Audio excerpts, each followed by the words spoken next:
The story starts, and we see a woman who was extremely frightened in her room. She had seen the shadows of a woman and a child sitting in the bathtub. After this incident, her mental state began to deteriorate.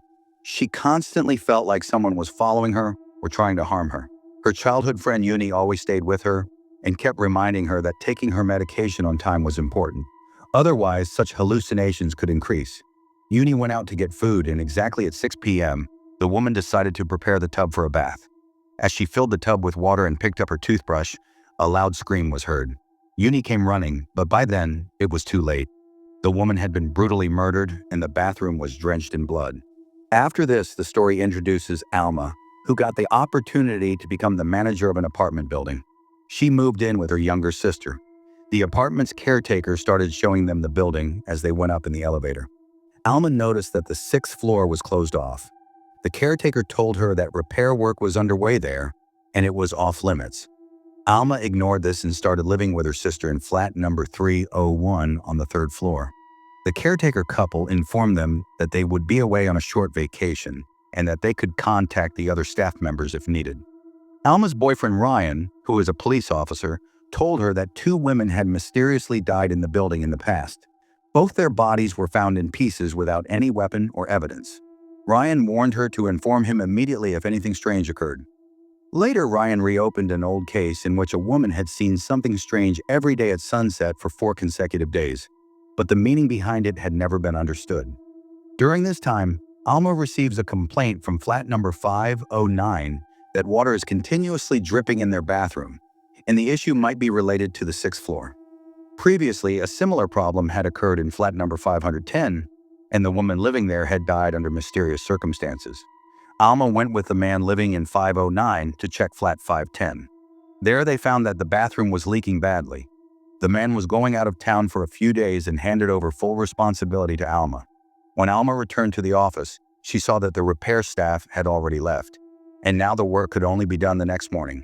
Just then, her sister arrived and asked her to come home with her, but Alma had decided that she would go and inspect the 6th floor herself.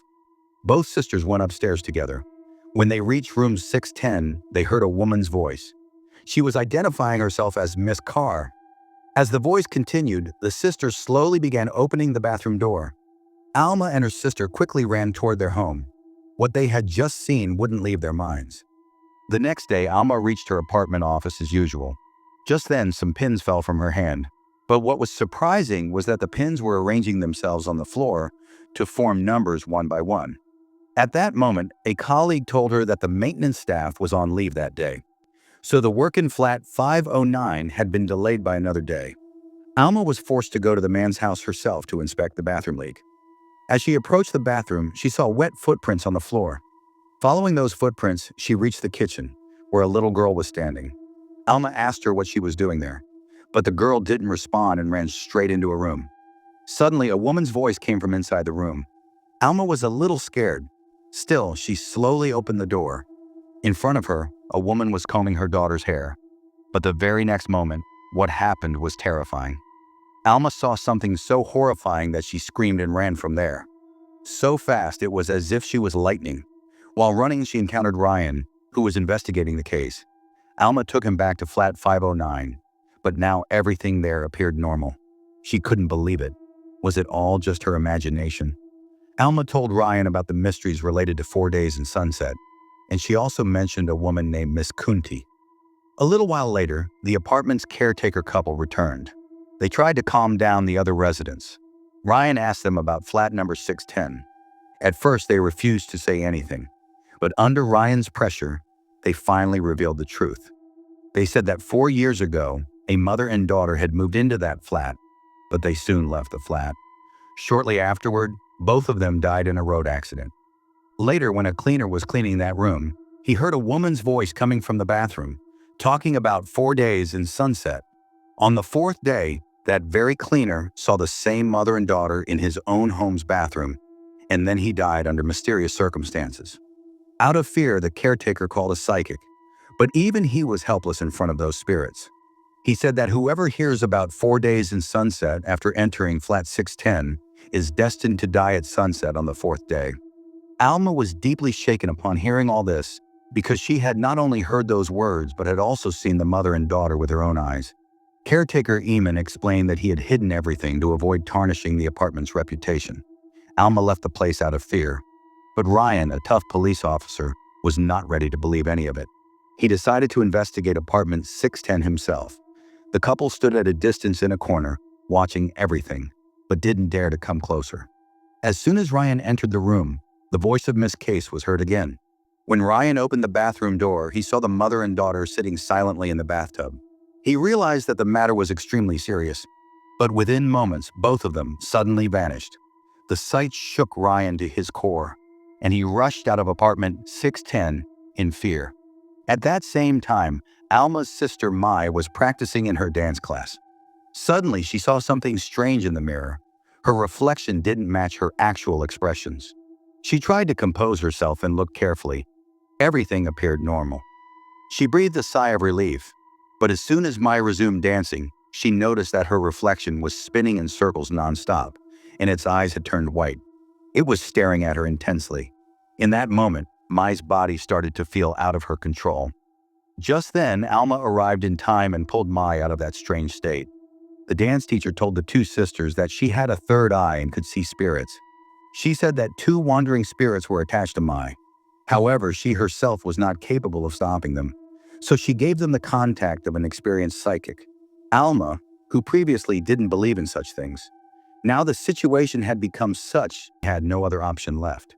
On the other hand, Ryan wanted to uncover the truth about the mother and daughter living in flat number 610. He questioned the couple who managed the society, and they told him that the two had lived there for only 2 months and no one knew much about them. Exhausted and out of leads, Ryan returned to the police station and started going through case files from incidents that had occurred 4 years ago, hoping to find a link between any accident or death and that mother and daughter. Meanwhile, Alma called Sumo. When Sumo began the ritual, he sensed that these spirits were extremely powerful. He said the spirits would only find peace once their unfinished business was resolved, something that could only be discovered by finding their old personal belongings. The next day, Maya called Alma and asked to meet her at the swimming pool. But when Alma reached there, Maya was nowhere to be seen. When she called Maya, she was stunned to hear what Maya said. She hadn't called her at all. Just then, a loud noise came from behind Alma. She turned and saw flower petals near the swimming pool forming the number 2. Alma understood that she had only 2 days left. As she was about to leave, she heard a disturbance in the pool. On looking, nothing seemed unusual at first. But just then, Maya arrived and saw Alma slowly rising out of the water. But it wasn't the real Alma. The figure danced eerily and advanced toward Maya, then grabbed her and pulled her into the water. Fortunately, 2 other apartment residents arrived just in time and called for help. Ryan also reached the spot, and both sisters were rescued in time. Although they were now safe, everyone began to realize that this game had become far more dangerous than they had imagined. At that moment, Maya remembered seeing something like a mask on Alma's face. Everyone together asked the dance teacher about it. The teacher told them about an old artist who used to make masks. Mian sketched the shape of the mask he had seen on a piece of paper. After that, Alma and Ryan set off in search of that artist. After a long journey, they reached a village where an elderly artist named Sugang lived. As soon as he saw the design, he remembered something from years ago. A wealthy woman had once commissioned this special mask for her daughter. The 3 of them quickly set off for the woman's house.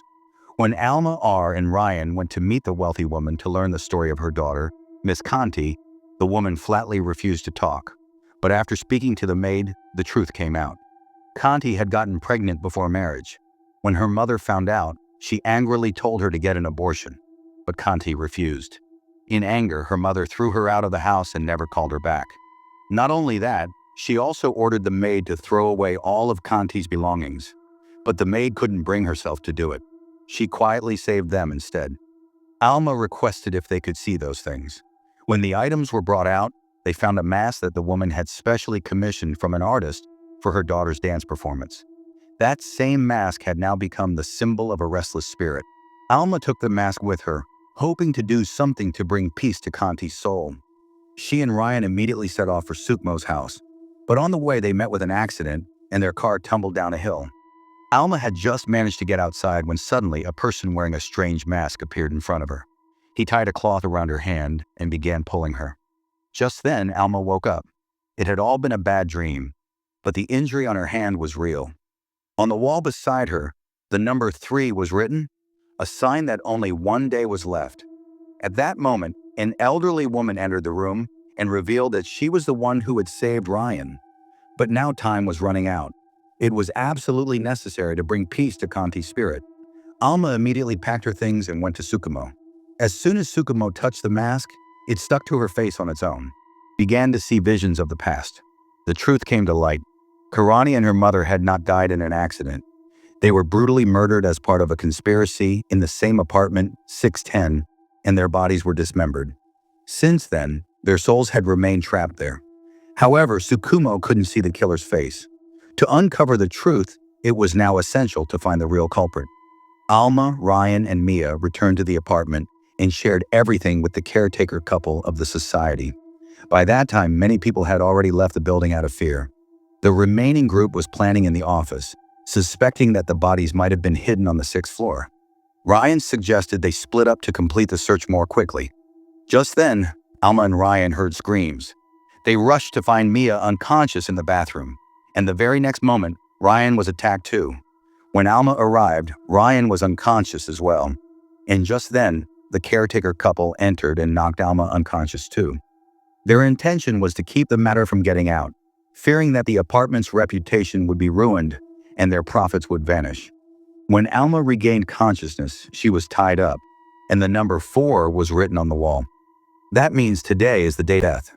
On the other hand, Ryan broke the toilet tank, took out a piece of glass from it, and cut the rope to free himself. He also freed Alama, and along the way, they saw that Mia had also been imprisoned by the same caretaker couple. It was now clear that all of this was being done to hide the truth. Ryan began to suspect that the accident might also have been a conspiracy. Eventually, they all helped Mia regain consciousness and decided to return the mask to Tsukumo. Just then, as Tsukumo put on the mask and began chanting the mantra, layers of truth began to unfold. It was revealed that the apartment caretaker, MN, was responsible for Kanti's pregnancy. AN's behavior was extremely inappropriate, and he also had a deep relationship with the apartment owner, Woolen. When Kanti tried to expose Anne's deeds, they tortured her for 4 days and then brutally murdered Kanti and her daughter. To hide their crime, they chopped up the bodies and buried them within the walls of apartment number 610. The real reason for keeping the 6th floor closed was to prevent anyone from discovering their secret. Tsukumo's spirit was so exhausted from revealing the mystery that it gave up right there. After learning the truth, Alama, Ryan, and Mia immediately went to the storeroom to get tools to break down the wall. But Ain and Woolen saw them. Ain pulled out a gun and shot Ryan in the back. Meanwhile, Alama and Ain got into a fight. But the aged Woolen and Ain couldn't stand up for long against the 3 young people. They were both knocked unconscious and the trio ran toward room 610. With the help of the sketch made by Tsukumo, they found the exact spot in the wall where the bodies were hidden. There wasn't much time left before sunset, so they had to hurry. Just then, 2 spirits emerged from the bathroom, Kanti and Karani. They grabbed Mia and tried to kill her as well. Meanwhile, Alama and Ryan broke through the wall and finally retrieved both skeletons. Upon seeing this, the spirits stopped, as if they were being freed. Letting go of Mia, the spirits smiled for a moment and became calm. At last, the long-buried truth had come to light. In the end, it was shown that the spirits of the daughter and her mother reached Eamon and Woolen and ruthlessly finished them off as well. The incident that had remained unresolved for so many years was now fully clear. If you are a fan of horror films, this is definitely worth a watch. But be warned, some scenes are extremely graphic. Be prepared before watching. And with that, the story ends here. Subscribe to this channel for more horror stories like this.